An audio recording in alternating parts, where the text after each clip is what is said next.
नमस्कार, स्वागत है एक बार फिर से आप सभी का आपके अपने चैनल हनुमान सेवा परिवार में। आशा करते हैं कि प्रभु श्री हनुमान जी और परम पूज्य गुरुदेव बाबा नीम करौली महाराज जी आप सभी भक्तों पर असीम कृपा सदैव बनाए रखें। आखिर महाराज जी एक भक्त को चुनते क्यों हैं? क्या उसके जीवन के अंदर आने वाली मुसीबतों संकटों से उसे उबारने के लिए, या फिर उसके कर्मों को नई दिशा देकर उसे भक्ति मार्ग पर लाने के लिए? और कहीं ऐसा तो नहीं कि महाराज जी उस भक्त के द्वारा ईश्वर के किसी खास प्रयोजन को पूरा करने के लिए उसके साथ जुड़ते हैं? इन सारे प्रश्नों का उत्तर स्वयं महाराज जी ने ही दिया हुआ है। दोस्तों, जब एक मनुष्य अपने परमेश्वर की कृपा के कारण अपने जन्म जन्म के अर्जित किए हुए पुण्य कार्यों के द्वारा इस वर्तमान जीवन के अंदर भक्ति मार्ग को प्राप्त करता है, उसके मन में कहीं ना कहीं भक्ति करने की आस लगती है। और जब अपने इष्ट को, अपने गुरु को अपने सामने देखता है तो बड़ा ही मोहित सा हो जाता है। उसके मन में कुछ ऐसे ख्याल आने लगते हैं कि क्या ही रखा है इस जीवन के इन सारे भौतिक संसाधनों के अंदर। वह अपने हृदय की भाषा तो नहीं बना पाता, परंतु इस बात का आभास ज़रूर करता है कि कहीं न कहीं वो अपने गुरु, अपने ईश्वर के लिए ही बना है। शायद उनके ही श्री चरणों में उसका वास्तविक स्थान है। इसी कारण से वह भक्ति मार्ग पर अपने इष्ट और अपने गुरु की तरफ झुकता चला जाता है। और महाराज जी की भक्ति में तो एक बहुत ही खास गूढ़ रहस्य छिपा हुआ है, और वह ये कि महाराज जी अपने साथ रखते हुए, अपने पास रखते हुए भी एक भक्त को अपने से दूर करने का अनेक बार प्रयास करते हैं।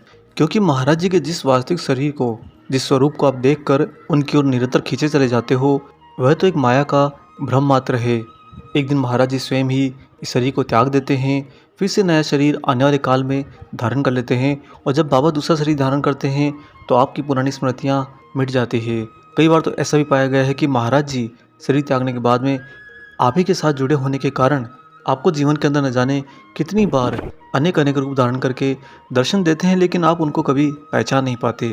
तो सच में एक भक्त के सामने दुविधा आकर खड़ी हो जाती है कि जो महाराज जी मुझे दिख रहे हैं, क्या मैं उनसे प्रेम करूं, या फिर मैं उनको भी एक भौतिक स्वरूप की तरह ही देखूं? जिस तरह से मेरे चारों ओर प्रकृति की रची हुई लीलाएं हैं, उन्हीं लीलाओं में से एक क्या मैं महाराज जी को भी समझूं? ऐसे द्वंद्व में जब एक भक्त उलझ जाता है तो वहाँ पर महाराज जी स्वयं इस तरह की लीला रच देते हैं जिसमें उसके इन सारे प्रश्नों के उत्तर उसे स्वतः मिल जाएं।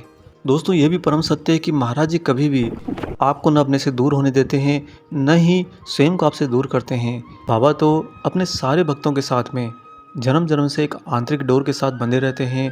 परंतु महाराज जी भी क्या करें, जब वो शरीर धारण करते हैं, एक स्वरूप धारण करते हैं, तो जो जीव आत्माएं महाराज जी के साथ जन्म जन्म से यात्रा कर रही हैं, वह तो चूंकि इस जन्म के अंदर सब कुछ भूली हुई होती हैं। अतः वे तो जिस रूप में, जिस स्वरूप में बाबा दिखते हैं, उसी के दीवाने हो जाते हैं, उन्हीं के प्रति निरंतर भक्तिमय हो जाते हैं। तो फिर महाराज जी का वास्तव में एक भक्त के अस्तित्व के अंदर स्थान कहाँ पर है? कैसे महाराज जी एक भक्त के अंदर समाहित हो सकते हैं जब भक्त स्वयं को बाबा के अंदर समर्पित रखे? इसके लिए हम आज आपसे महाराज जी का ही एक वृतांत साझा करते हैं। और ये वृतांत अपने आप में स्पष्ट करता है कि बाबा सबसे पहले अपने भक्त को अपने इस भौतिक शरीर के मोह से हटवाते हैं। और वास्तव में दोस्तों, भक्त के लिए सबसे बड़ी दुविधा होती है, जिनको आप चाहते हो, जिनको आप पसंद करते हो, और जो आपके सामने एक स्वरूप के अंदर होते हैं, कैसे उसके स्वरूप को त्यागा जाए? कैसे आप महाराज जी के इस भौतिक स्वरूप जिसको आप देखकर बार बार बाबा को समझ पाते हैं, बाबा को एहसास कर पाते हैं, महसूस कर पाते हैं, कैसे उस स्वरूप को ही त्याग सकते हो? परंतु कहा जाता है कि मनुष्य इस धरती पर सिर्फ और सिर्फ बुद्धि के अधीन होता है, चेतना के अधीन बिल्कुल नहीं होता। और महाराज जी हमेशा यही चाहते हैं कि एक भक्त की चेतना ऊपर उठे, उसके ज्ञान का प्रकाश निरंतर खिले, और वही उसकी चेतना उसकी आत्मा के साथ में अपने ईश्वर के परम सत्य रूपी मार्ग पर चलने लगे। आइए ले चलते हैं आपको महाराज जी की इस बहुत ही अलौकिक घटना पर। और ये घटना है श्री कैंची धाम की। महाराज जी के सहशरीर रहते हुए एक दिन दोपहर में एक भक्त मंदिर के प्रांगण में दूसरी तरफ बाबा से दूर बैठा हुआ था। महाराज जी उस समय तख्त पर विराजमान थे और चारों ओर से अनेक भक्तों से घिरे हुए थे। उन भक्तों में कुछ तो जो महाराज जी के नज़दीक थे, वे बड़े ही प्रेम भाव से बाबा के पैर दबा रहे थे। बाकी के भक्त एक नियमित दूरी बनाकर महाराज जी के आदेश का इंतजार कर रहे थे। और महाराज जी बड़ी ही हलचल के साथ में यदा कदा भक्तों से बात कर रहे थे। उस समय इस भक्त ने देखा कि महाराज जी के तख्त के ऊपर कुछ मिठाइयाँ भी रखी हुई हैं। हो सकता है कि जो भक्त पहले महाराज जी के दर्शन करने आए हों, वह सब प्रसाद स्वरूप बाबा को भेंट करने के लिए मिठाइयाँ लेकर आए हो। तो इस घटना के दौरान महाराज जी अन्य भक्तों से बात करते हुए एक हाथ से मिठाई उठाकर दूसरी तरफ के भक्तों में वितरित भी कर रहे थे। कुल मिलाकर महाराज जी का वह भक्तों से घिरा हुआ दृश्य एक झांकी की तरह दिख रहा था, और इस भक्त की हिम्मत नहीं हो रही थी कि महाराज जी के पास जाए। तब इस भक्त ने स्वयं को महाराज जी से दूर अनुभव किया। इसने मन में सोचा कि मेरा संबंध तो महाराज जी से है और वह तो समय और दूरी से परे का है। यानी कि मेरा संबंध ना तो इस समय के अंदर बंधा है, ना ही जिस दूरी पर महाराज जी इस समय बैठे हैं इस दूरी के द्वारा बाधित है। और साथ ही मेरे लिए ये आवश्यक नहीं कि मैं उनके भौतिक शरीर के चरणों में पड़ा रहूं जैसे मैं दूसरों को देखता हूं। और अगर यहाँ तक कि यदि मैं इसके बाद भी कभी भी महाराज जी को नहीं देख पाऊँ तब भी मुझे कोई फ़र्क नहीं पड़ेगा, क्योंकि बाबा तो मेरे हृदय में हैं। जब इन भक्त को ऐसा विचार आने लगा तो पहले तो वह भक्त स्वयं को दोषी समझने लगे, परंतु शीघ्र ही सब कुछ उन्हें परम सत्य की तरह दिखने लगा। तभी उसने अपना मुंह उठाकर महाराज जी की ओर देखा तो पाया कि बाबा एक वृद्ध भक्त से बात कर रहे हैं, जो उस समय महाराज जी के बगल में ही हाथ जोड़े खड़ा था। यह भक्त उस वृद्ध और महाराज जी की बात तो नहीं सुन पा रहा था, परंतु हवा से इतना तो ज्ञात हो गया था कि महाराज जी उससे कोई खास चर्चा कर रहे हैं। तभी अचानक इस भक्त ने देखा कि वह वृद्ध व्यक्ति जो महाराज जी के नज़दीक बाबा से बात करने में मशगूल था, वह तेज कदमों से चलता हुआ इसी भक्त की ओर आ रहा है। और आते ही उसने इस भक्त के पैर छू लिए।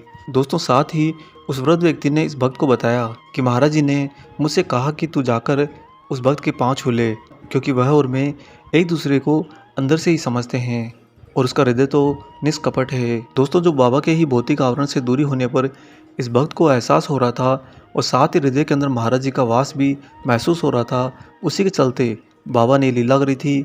और तभी अगले ही क्षण इस भक्त को यह एहसास भी हो गया कि महाराज जी ने मुझे अपने भौतिक रूप के मोह से अब मुक्त कर दिया है। यानी कि जो महाराज जी को अपने हृदय में समाहित होने की बात ये विचार कर रहा था, वही बात महाराज जी ने वहाँ से दूसरे भक्त को कह दी कि मैं और मेरा भक्त तो एक दूसरे के साथ में आंतरिक रूप से जुड़े होते हैं। यानी कि बाबा ने अपनी ही लीला के लिए जो भौतिक स्वरूप धारण किया हुआ है, उस भौतिक स्वरूप के आप नज़दीक रहें, उससे दूर रहें, उससे कभी मुलाकात हो या ना भी हो, अगर आप महाराज जी से इस दूरी को ही महसूस करते रह गए तो वास्तव के अंदर आप बाबा के भौतिक मोह में फंसे हुए हो। और दोस्तों, महाराज जी सबसे पहले एक सच्चे भक्त को अपने ही मोह से बाहर निकालते हैं, उसके बाद में उसकी आंखों से माया का पर्दा भी हटाते हैं। लेकिन महाराज जी कभी ये नहीं चाहते कि उनका ही भक्त उनके एक स्वरूप के लिए आसक्त हो जाए, क्योंकि ऐसा होने पर जब महाराज जी शरीर त्याग देंगे तो हो सकता है कि वह भक्त बाबा की तड़प में पागल हो जाए या फिर महाराज जी की निरंतर होने वाली दूरी के कारण स्वयं ही बाबा से दूर हो जाए। अगर एक भक्त अपनी भक्ति पर चलते हुए अपने ही ईश्वर, अपने ही इष्ट का त्याग कर दे, क्योंकि उनके इष्ट ने मात्र अपने भौतिक आवरण को ढक लिया है, उसी धरती से हटा लिया है, ऐसी परिस्थिति के अंदर एक अलौकिक गुरु सबसे पहले अपने भक्त को अपने ही मोह से हटाते हैं। यहाँ पर दोस्तों यह भी स्पष्ट हुआ कि बाबा तो अपने भक्त के हृदय में वास करते हैं, ना कि उसकी दृष्टि और उसके मस्तिष्क में। जो भी भक्त महाराज जी को दृष्टि और मस्तिष्क से देखता है और बार बार उनकी ओर खींचा चला जाता है, बाबा उसके हृदय को टटोलते हुए पूर्ण रूप से खोल देते हैं और अपना वास्तविक स्थान उसके हृदय में ही धारण कर लेते हैं। इसीलिए तो महाराज जी हमेशा कहते थे कि हम वास्तव में कुछ नहीं करते, बस अपने भक्त का हृदय परिवर्तित करते हैं। इसका मतलब क्या हुआ दोस्तों, जब बाबा आपके ही हृदय के अंदर अपना स्थान धारण कर लेते हैं तो स्वतः ही आपका हृदय महाराज जी के श्री चरणों के अंदर होता है और उन्हीं की विशेष कृपा के प्रभाव से आपका हृदय परिवर्तित हो जाता है, इस आयाम को समझने लगता है, सत्य के नज़दीक जाने लगता है और ईश्वर के साथ में एकाकार होने के लिए स्वयं को तैयार करने लगता है। वास्तव में दोस्तों, हम अपने निजी अनुभव से कहें तो महाराज जी अपने भक्त को उसके जीवन में तभी मिलते हैं जब उस भक्त के उस जीवन के अंदर भक्ति का अति प्रवाह आने वाला होता है। वो तेज़ गति से आते हुए भक्ति के प्रवाह को संभाल सके, इसके लिए एक भक्त को आवश्यकता होती है अपने अलौकिक गुरु की, और महाराज जी उस भक्त के साथ में निरंतर खड़े रहते हैं। इसलिए दोस्तों, यहाँ पर इन बातों को थोड़ा समझते हुए इस बात का भी विश्वास उत्पन्न कीजिए कि कभी आप बाबा के भौतिक आवरण के अंदर आसक्त नहीं होंगे, क्योंकि महाराज जी स्वयं ये नहीं चाहते। बाबा तो स्वयं ही आपके हृदय में स्थान चाहते हैं, ना कि आपकी दृष्टि और मस्तिष्क में। हम आशा करते हैं कि महाराज जी का ये प्रेरणादायक लीला आपको जरूर पसंद आई हो। वीडियो अगर अच्छा लगा है तो जाने से पहले इसे लाइक ज़रूर कर दीजिए और अगर आप चैनल पर नए हैं तो चैनल को सब्सक्राइब करते जाइए। मिलेंगे दोस्तों बहुत जल्दी ही एक और ऐसे अलौकिक अंक के साथ। तब तक अपना और अपने माता पिता का संपूर्ण ख्याल रखिए और परम प्रभु श्री राम जी का निरंतर गुणगान करते हुए बाबा हनुमान और बाबा नीम करोली महाराज जी की निस्वार्थ होकर सेवा करते रहिए। जय सिया राम।